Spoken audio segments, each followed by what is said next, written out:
بسم الله الرحمن الرحيم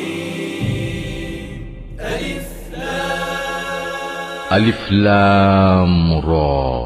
এগুলো হচ্ছে একটি সুস্পষ্ট গ্রন্থের আয়াত।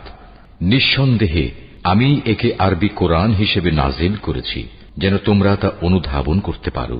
হে নবী, আমি তোমাকে এ কোরআনের মাধ্যমে একটি সুন্দর কাহিনী শোনাতে যাচ্ছি যা আমি তোমার কাছে ওহী হিসেবে পাঠিয়েছি, অথচ তার আগ পর্যন্ত তুমি এ কাহিনী সম্পর্কে ছিলে সম্পূর্ণ বেখবর লোকদেরই একজন।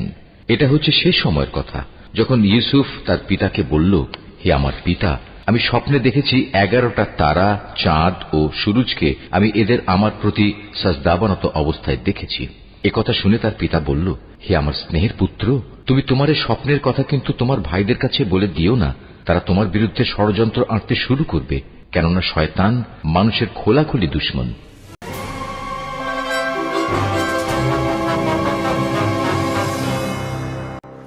খ্রিস্টপূর্ব 1160 অব্দে ব্যাবেল নামক দেশের দক্ষিণে ফাদ্দান আরাম নামক এক শহর ছিল।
হে মহান ইস্তার, হে সকল প্রভুর মাতা, হে আমাদের দয়ালু প্রভু, আমাদের জন্মদানকারী মঙ্গলদাতা প্রভু, এই অবুঝ শিশুটিকে আরোগ্য দান করুন আর তার মা জননীকে আনন্দিত করুন। এই অবুঝ শিশুর মাতা প্রতিজ্ঞা করেছে প্রভু, তোমার দরবারে সে মূল্যবান হাদিয়া প্রদান করবে।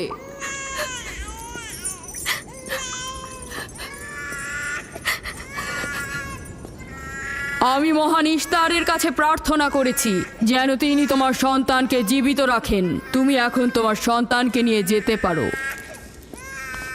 তুমি তোমার সন্তানকে ঠিক সেভাবে মানুষ করবে যেন সে বড় হয়ে নিজেকে ইস্তারের সেবায় বিলিয়ে দিতে পারে। আপনিও মহান ইস্তারের কাছে আমি অনেক কৃতজ্ঞ। মহান ইস্তারের ওপর রহমত বর্ষিত হোক। আপনার ওই ইস্তারের মেহেরবানিতে আমার মৃত সন্তান জীবিত অবস্থায় ফিরে এসেছে। ইস্তার মহান, তার ওপর রহমত বর্ষিত হোক। ইস্তার মহান, তার ওপর রহমত বর্ষিত হোক। মহান ইস্তার, তার ওপর রহমত বর্ষিত হোক। ইস্তার মহান, ইস্তার মহান, তার ওপর রহমত বর্ষিত। এই বাচ্চাটির মতো আমাদের সন্তানও নিশ্চয়ই সেরে উঠবে, তাই না? ইস্তার খোদা দয়ালু ও শক্তিশালী, তিনি নিশ্চয়ই আমাদের বাচ্চাকে সাফা দেবেন। হ্যাঁ, আমারও তাই মনে হয়। চলো যাই। তোমাদের এ কি হলো? তোমরা তো নিজেরাই ফেরেশতার সেজদা পেয়েছো, আর এখন কিনা নিজেরাই নিজেদের সেজদা করছো। এই পৃথিবীর সৃষ্টির সকল কিছুই ইনসানকে তাসলিম করে, আর তোমরা কিনা প্রাণহীন নির্জীব পাথরকে তাসলিম করছো। এই শোনো, খবরদার বলছি, তুমি এসব বেহুদা কথাবার্তা বলে আমাদের খোদাকে অপমানিত করবে না। আমি এই কথাগুলো নিজে থেকে বলছি না, আমি খোদা কর্তৃক প্রেরিত কথাগুলো এই কিতাব থেকে বলছি। এটি হচ্ছে আসমানি সহি কিতাব, যা আমার দাদা ইব্রাহিম নবীর উপর নাজিল হয়েছিল। আমি তার দিনের অনুসারী এবং এই কিতাবের প্রচলন ও দাওয়াত প্রদানকারী। নিজে থেকে কিছু বলছি না। ওই আসমানি কিতাবে কি লেখা আছে আমাদের খোদাদেরকে অপমানিত করতে হবে? আমি অপমান করছি না, শুধু প্রশ্ন করছি। যদি জেনে থাকো তাহলে উত্তর দাও, আর যদি না জেনে থাকো তাহলে স্বীকার করো।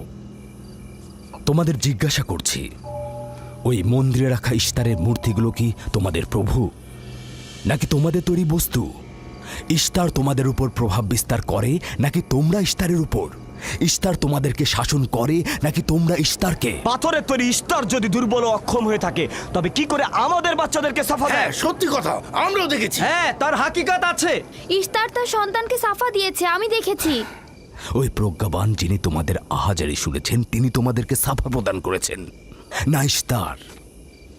যদিও তোমরা খোদা ছাড়া প্রার্থনা করেছ আর তিনি ছাড়া তোমরা সাহায্য চেয়েছ, কিন্তু তিনি সকল কিছু সম্বন্ধে অবগত আছেন, তাই তোমাদের আহাজারিতে তার রহমত বর্ষিত হয়েছে, তোমাদেরকে সে সাহায্য করেছেন। সাধারণ দৃষ্টিতে তোমরা ইশতারকে দেখেছ, অন্তর্দৃষ্টিতে দেখনি, তাই মূল সাফা প্রদানকারীকে চিনতে পারোনি। ইয়াকুবের কথার মূল অর্থটা আমি এখন বুঝতে পারছি। সে চাইছে যে আমরা আমাদের খোদাদেরকে বাদ দিয়ে তার খোদার ইবাদত করি। আমরা আমাদের খোদার অনেক কল্যাণকর কাজ দেখেছি, তোমার খোদার কি দেখছি? আমি তোমাদেরকে সকলের চাইতে ঊর্ধ্বে অবস্থিত খোদার দিকে আহ্বান করছি। তিনি সৃষ্টির সকল কিছুর চাইতে ঊর্ধ্বে। তাই নাকি? কি করে বুঝবো তোমার খোদা অন্যান্য সকল খোদার চাইতে ঊর্ধ্বে? তুমি আর তোমার খোদা ও ইস্তারের মন্দিরের ধর্মযাজকের মতো স্বর্ণরৌপ্য লুটে নিতে চাইছো না, তা কি করে বিশ্বাস করব? আমার বাস্তব অবস্থা হচ্ছে, আমি গভর্নর লাবানের নিয়োজিত রাখাল। আমার কোনো কিছুই নেই, আর কোনো কিছুর জন্য আমি কারো কাছে প্রতিদানও চাইনি। তোমরা কি আমাকে আমার কাজ অন্বেষণ আর রাখালি করা ছাড়া আর কিছু করতে দেখেছো? দেখেনি জন্য কি এখন আমাদের দেখতে হবে? তুমি হয়তো সুযোগের অভাবে ভালো আছো, নয়তো তুমিও কোনো অংশে কম যেতে না। তোমরা সবাই একই রকম। ধর্মকে তোমরা মুখোশ বানিয়ে নিজেদের আখের গুছিয়ে নাও, সহজ সরল মানুষদের ঠকিয়ে তাদের সম্পদের রাজা হও। তোমার কষ্ট বুঝতে পারছি। তোমার সন্তান মৃত্যুর কোলে ঢলে পড়েছে, অথচ কেউ তাকে সাহায্য করতে এগিয়ে আসেনি। না ইশতার জাদুকর, না ওই মন্দিরের খোদা ইশতার। তাই সকল খোদাকে দোষারোপ করার অধিকার হয়তো তোমার আছে। মন্দিরের অক্ষম ইস্তারের সঙ্গে আমার কোনো কাজ নেই। আমার কথা তোমার না দেখা প্রভুর সঙ্গে। আমরা অনেক ধৈর্য ধরেছি আর অনেক কষ্টও করেছি। এখন আর কোনো নতুন খোদাদের ধৈর্য ধরার মতো অবস্থা আমাদের নেই। আমাদের ধর্মযাজক আসছে, ফারাজ তার কথার শাস্তি পাবে। পালাও ফারিস, তুমি পালাও। ওইদিকে পালিয়েছে। ওইদিকে যাও, ওকে বন্দি করে নিয়ে এসো। দেখো যেন পালিয়ে না যায়। ওকে ছেড়ে দিন, যে ওকে করে মাফ হোক ওকে দিন, ধরে নিয়ে ফিরবে। ওকে ছেড়ে দিন, ওকে মাফ করে দিন।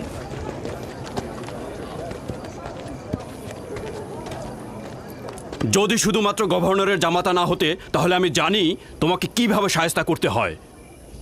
মন্দিরের কোনো প্রতিনিধির সাথে আমার কোনো কাজ নেই। তোমরা সবাই চলে যাও। ইয়াকুবের কুফরি কথায় তোমরা কেউ কান দেবে না, আর কেউ বিশ্বাস করবে না। তোমরা কি কেউ দেখছো না? হ্যাঁ, এই ইয়াকুব তার কুফরি কথাবার্তার কারণে ফাদ্দানে দুর্ভিক্ষ নিয়ে আসছে। আমাদের ধর্মযাজক ঠিক কথাটাই বলেছেন। ইশতারের অভিশাপে বালা মুসিবত আসার পূর্বেই চলো চলো আমরা এখান থেকে চলে যাই।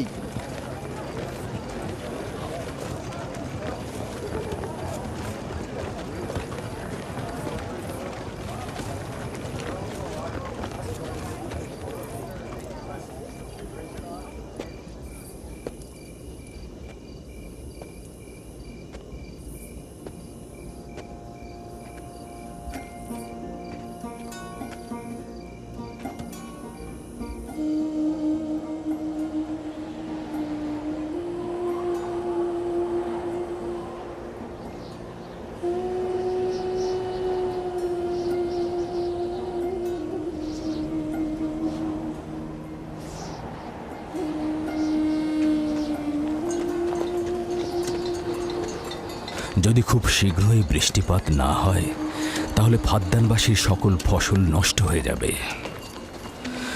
আশা করছি মহান খোদা অতি দ্রুতই বৃষ্টিপাত প্রদান করবেন। ওখানে কি হচ্ছে বাবা? এটা ফাদ্দানবাসীর প্রাচীন রীতিনীতি।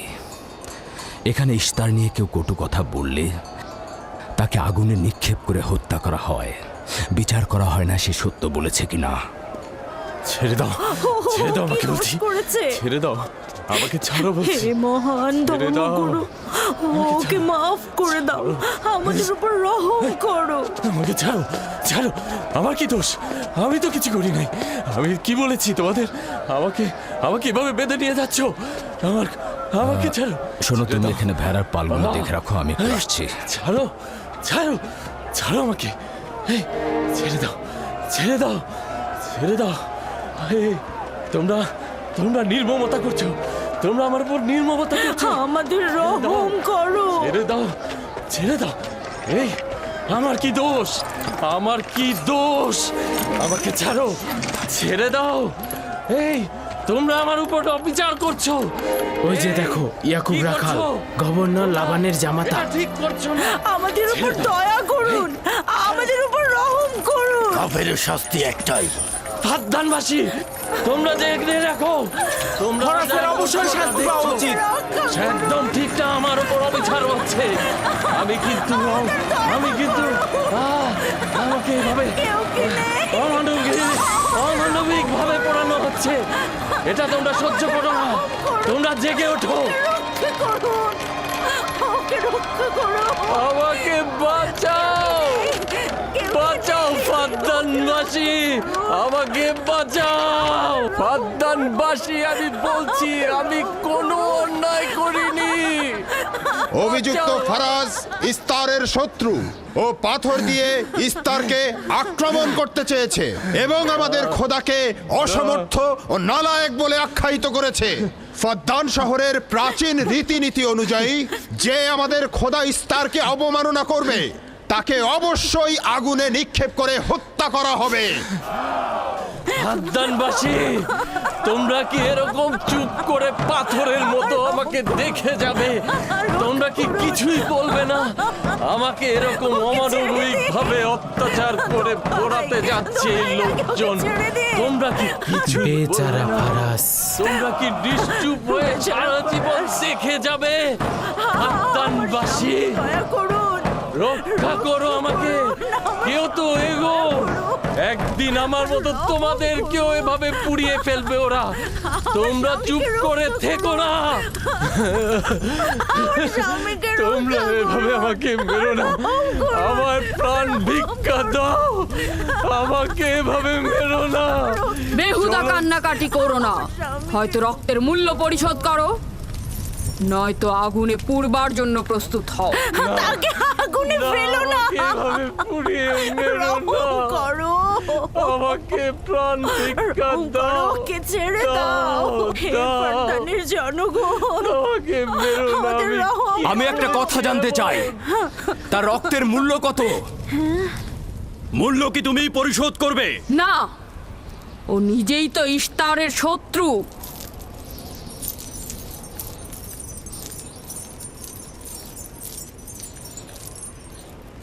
তুমি নিজেই তো ইস্তারের শত্রু, প্রথমে তোমার নিজের রক্তের মূল্য পরিশোধ করো। তাহলে আমাকে বন্দি করছো না কেন?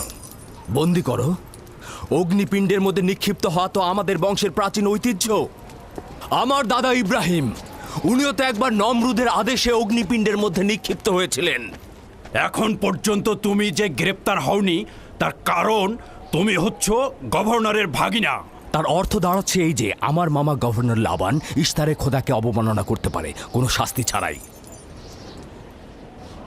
ওকে গ্রেপ্তার করো আর ওর দাদার মতো ওকেও আগুনে নিক্ষেপ করো।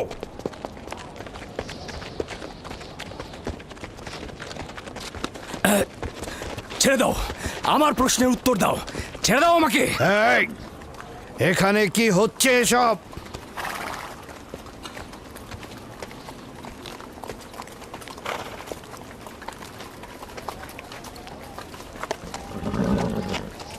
ওকে ছেড়ে দাও আর অভিযুক্তকারীকেও মুক্ত করো।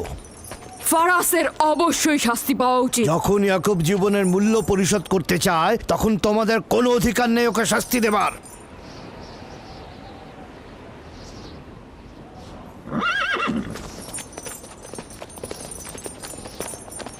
তাকে মুক্ত করে দিন।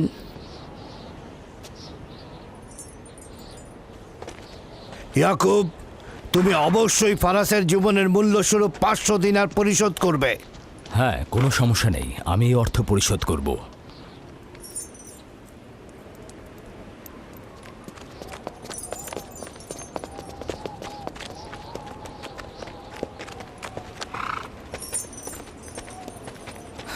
খোদা তাআলা আমার দয়ালু মামাকে হেফাজত করুক।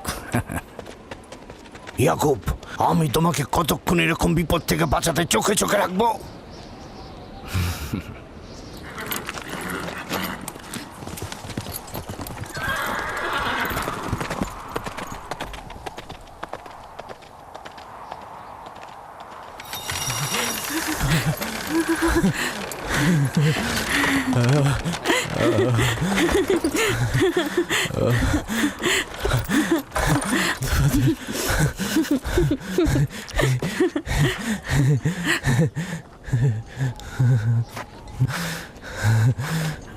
আপনি মহান, আমরা কৃতজ্ঞ, আমরা অনেক কৃতজ্ঞ আপনার কাছে। আমার জীবনের মূল্য স্বরূপ যে অর্থ আপনি প্রদান করবেন তার বিনিময়ে সারা জীবন আমি আপনার কৃতদাস হয়ে থাকব। আপনি মহান, আপনি মহান। আপনি ফারাজকে মৃত্যুর হাত থেকে বাঁচিয়েছেন, আপনি আমাদের নতুন জীবন দিয়েছেন। হয়েছে হয়েছে, এবার এসো এসো।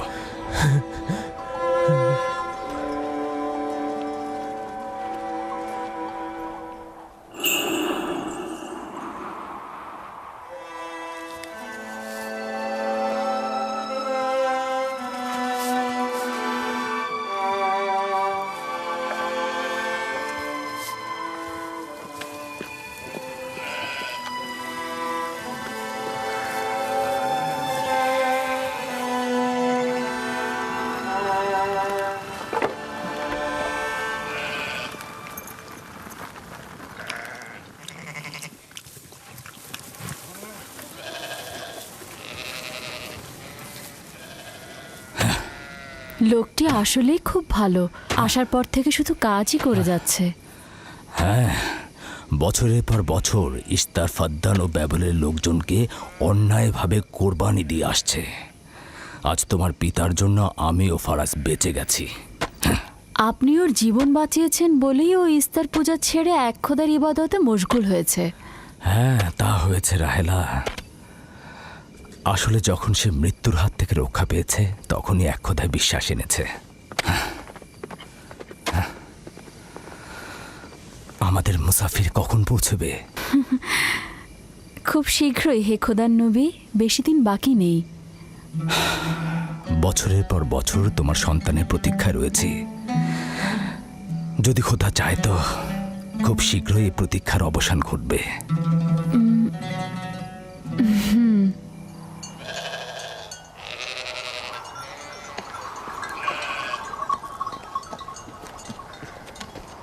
ইস্তেকদার, তোমার ও তোমার পরিবারকে সালাম। তোমার উপরও দরুদ বর্ষিত হোক ইয়াকুব রাখাল। হ্যাঁ, কৃতজ্ঞতা জ্ঞাপন করছি। মন্দিরে ইস্তারের জন্য খোরমা হাদিয়ে নিয়ে যাচ্ছ? প্রভুদেরকে তো অবশ্যই খুশি করতে হবে, তা না হলে তো এবছর বৃষ্টিপাত হবে না, তাই না? আমার কিন্তু মনে হয় মন্দিরের ইস্তারে চাইতে তোমাদের বেশি দরকার ওই খোরমা। তোমার কাজ হচ্ছে আমাদের খোদাকে অপমানিত করে আমাদেরকে রাগান্বিত করা, তাই তো?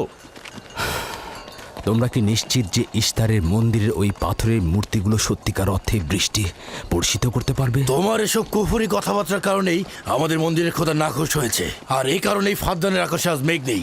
এই ইয়াকুব, ইস্তারের অবমাননা থেকে তুমি নিজেকে রক্ষা করো। চলে এসো, চলে এসো।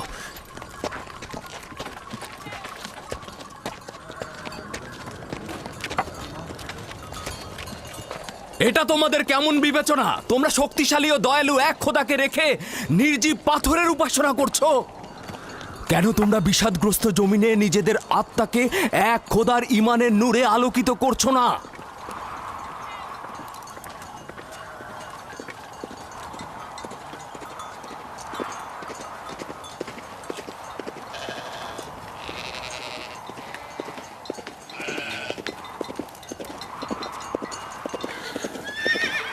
হে মহান ইস্তার ইলাহি, তোমার ফলপ্রসূ এই মন্দিরখানা তোমার শত্রুদের রক্ত দ্বারা পবিত্র করব। শুষ্ক মৌসুমকে এই অঞ্চল থেকে দূর করে দাও, তোমার রহমতের বৃষ্টি বর্ষণ করো। হে মহান ইস্তার ইলাহি, তোমার এই ফলপ্রসূ মন্দিরকে তোমার শত্রুদের রক্ত দ্বারা পবিত্র করব। হে মহান ইস্তার ইলাহি, এই অঞ্চলের শুষ্ক মৌসুমকে তুমি দূর করে আলী দাও। জনাব। তোমার রহমতের বৃষ্টি বর্ষণ করো। হে ইয়াকুব আবারও মহান মন্দিরের ইস্তার বিপক্ষে ইলাহি, দাঁড়িয়েছে। আমাদের খোদাকে তোমার অবজ্ঞা করেছে। রহমতের বৃষ্টি বর্ষণ করো। হে ইশতেকদারের সাথে মহান মন্দিরে ঢোকার সময় ইস্তার কথা ইলাহি, বলেছে। তোমার আমিও দূর রহমতের থেকে দেখেছি। বৃষ্টি বর্ষণ করো। হে মহান ইস্তার ইলাহি, তোমার ইয়াকুব হাত গুটিয়ে বসে থাকবে না। ধ্বংস করো, তোমার দুশমনদের ধ্বংস করো, আর ফারদানের জনগণের উপর রহমতের বৃষ্টি বর্ষণ করো।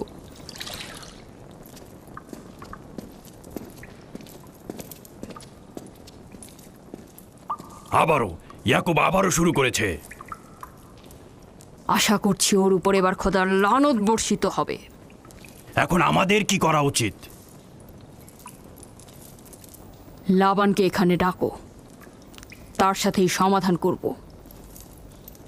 যত তাড়াতাড়ি সম্ভব লাবানকে আমন্ত্রণ করো।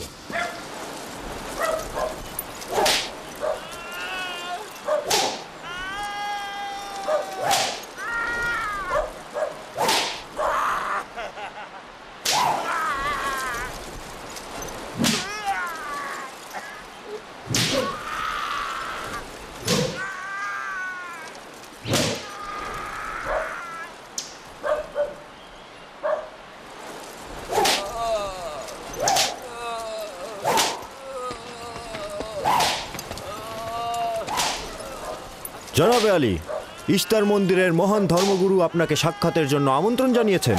গুরুত্বপূর্ণ কিছু? হ্যাঁ জনাবে আলী। হ্যাঁ, এবার বন্ধ করো।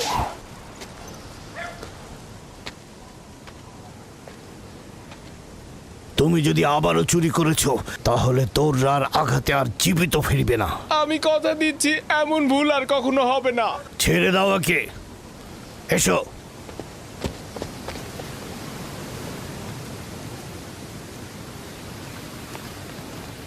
প্রকৃতপক্ষে বিষয়টা আসলে আপনার জামাতা ইয়াকুবকে নিয়ে। ইয়াকুবের আমলনামা তার নিজের সঙ্গে সম্পৃক্ত। আমি উত্তরদাতা নই। না ঠিক আছে, কিন্তু ইয়াকুব তো ইস্তারকে অবজ্ঞা করে। এটা ধর্মগুরুদের কর্তব্য তার প্রশ্নের উত্তর দেওয়া। আর যদি উত্তর দিতে সক্ষম না হও, তাহলে কেন আমার শরণাপন্ন হও?